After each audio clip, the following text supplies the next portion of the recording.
বক্তব্য রাখবেন জনাব মুজিবুর রহমান সরওয়ার, বিশাল চার আছেন। জি, আপনার সময় হলো 10 মিনিট। বিসমিল্লাহির রহমানির রহিম। মাননীয় স্পিকার, আপনাকে ধন্যবাদ। আপনি মুক্তিযুদ্ধ করেছেন, বীর বিক্রম কৃতি ফুটবলার ছিলেন এবং বরিশাল থেকে বারবার নির্বাচিত হয়। আমরা আপনাকে নিয়ে গর্ববোধ করি। মাননীয় স্পিকার, স্বাধীনতার ঘোষক শহীদ রাষ্ট্রপতি জিয়াউর রহমান, বীর উত্তম,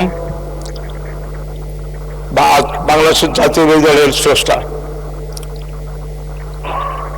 এবং স্বাধীনতার ঘোষক জিয়াউর রহমানের সাথে আপনি অনেক যুদ্ধে অংশগ্রহণ করেছেন। মাননীয় স্পিকার, আমি একজন মুক্তিযোদ্ধা এবং স্বাধীনতার ঘোষকে দলে যোগদান করেছি ওনার প্রতি আস্থা রেখে। পরবর্তী সময় আমরা দেখলাম যে স্বাধীনতার পূর্বে যে জন আকাঙ্ক্ষা ছিল, সেখানে যে রাজনীতি হওয়ার কথা ছিল সেই রাজনীতি সে থাকলো না। সেখানে বৈষম্যের আকাঙ্ক্ষা থেকে বাংলাদেশের সৃষ্টি। এই জন্য তো আমরা রাজনীতি করি নাই। আমরা রাজনীতি করেছিলাম একটা পরিবর্তন। সেখানে মানুষ ভালোভাবে থাকবে, খাবে, মোটা কাপড় পরবে, কোনো বৈষম্য থাকবে না, গণতন্ত্র হবে। কিন্তু সব দেখলাম যে স্বাধীনতার পরবর্তী সময় একদলীয় শাসন ব্যবস্থায় সব ভেনিশ হয়ে গেল। প্রেসিডেন্ট জিয়াউর রহমানের কথা আমার মনে করতে হয়।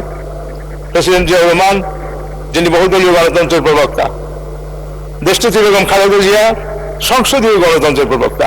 আমি বুক ফুলিয়ে বোধা বলি রাজনীতি, আমি সঠিক পথে রয়েছি। আমার দল কোনো দাগ লাগে নাই, আমার দল কোথাও দাগ পড়ে নাই।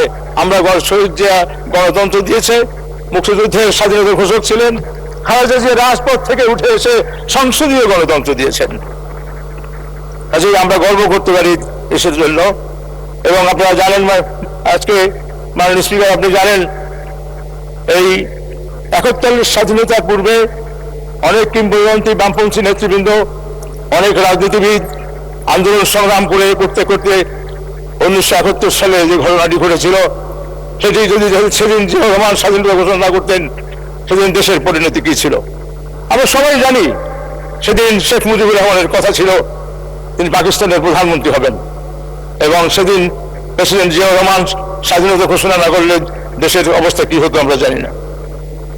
এই জন্য আমরা বলি, আন্দোলন সংগ্রাম করে একটি দেশ পাওয়া যায় না। একটি দেশের জন্য সেদিন স্বাধীনতার জন্য প্রয়োজন ছিল একটি সশস্ত্র সংগ্রাম। আর সেই সশস্ত্র সংগ্রামের ডাক দিয়েছেন মেজর জিয়াউর রহমান, যিনি শুধু স্বাধীন মুক্তিযুদ্ধই করেননি, তিনি দেশ গড়ার জন্য বাংলাদেশের জাতীয়তাবাদের দর্শন রেখে গেছেন, যেটি আমাদের কাছে সবচেয়ে গুরুত্বপূর্ণ। আমার মনে আছে মাননীয় স্পিকার, যে সেদিন শেখ মুজিবুর রহমান পাহাড়ে গিয়ে বলেছিলেন যে আপনারা সব বাঙালি হয়ে যান। তারা বল, হুজুর আমরা কিভাবে বাঙালি হব? সেদিন জিয়া রহমান সেই জায়গাটাকে রাজনৈতিকভাবে তিনি বাংলাদেশে জাতীয়তাবাদ করে আজ পাহাড়িদের সাথে আমাদের আজকে যে সমমান এবং নাগরিকত্ব, দেশবাসী, আমাদের মধ্যে সেই বিচ্ছিন্নতা নেই। এখন সবাই বাংলাদেশ হিসেবে পরিচিত। আমরা স্বাধীনতা পরবর্তী সময় আমরা দেখেছি, এটা আমাদের কামনা ছিল না। আমরা দেখেছি সেকুলারিজম, তাদের সংবিধানে রয়েছে সেকুলারিজম। আর শেখ মুজিবুর রহমান ওয়াইসি মিটিংয়ে যায়। সেদিন আমরা ওয়াইসি মিটিং এসে গেল, আর তাদের ওটা জিজ্ঞাসা করার পর সে বললো, আমি বাঙালি, আমি মুসলমান, আমি ওখানে যাব। আবার আমরা দেখলাম যে তাদের ইকোনমি, সমাজতান্ত্রিক ইকোনমিতে, অর্থনীতিতে তারা রাষ্ট্রকে সকল শিল্প কলকারখানায় রাষ্ট্রীয়করণ করলো এবং বাংলাদেশ তলাবিহীন ঝুড়িতে পরিণত হলো। সেখানে আমরা দেখলাম অবাক কাণ্ডে। আমি চায়না করে 3 বার দিয়ে গেছি। চায়না যে রহমানকে একটু স্যালুট করেছি, যে সে চায়নার প্রবীণ রাজনীতিবিদরা আজকে অর্থনীতির জন্য যা করছেন, প্রেসিডেন্ট জিয়াউর রহমান একই বিষয়ে মিক্সড ইকোনমি বাংলাদেশের সংশোধন করে তিনি বাংলাদেশকে একটি অর্থনৈতিক একটি অবস্থা, ভালো অবস্থা তৈরি করে দিলেন।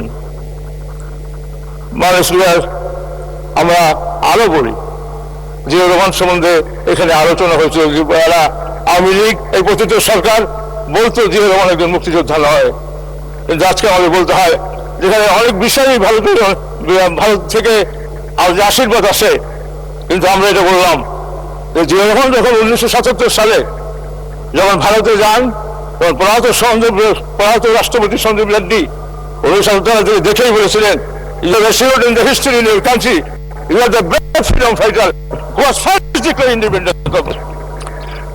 মাননীয় সদস্য, আজান পড়ে গেছে, আজানের পরে আবার 5 মিনিট আপনি বলবেন।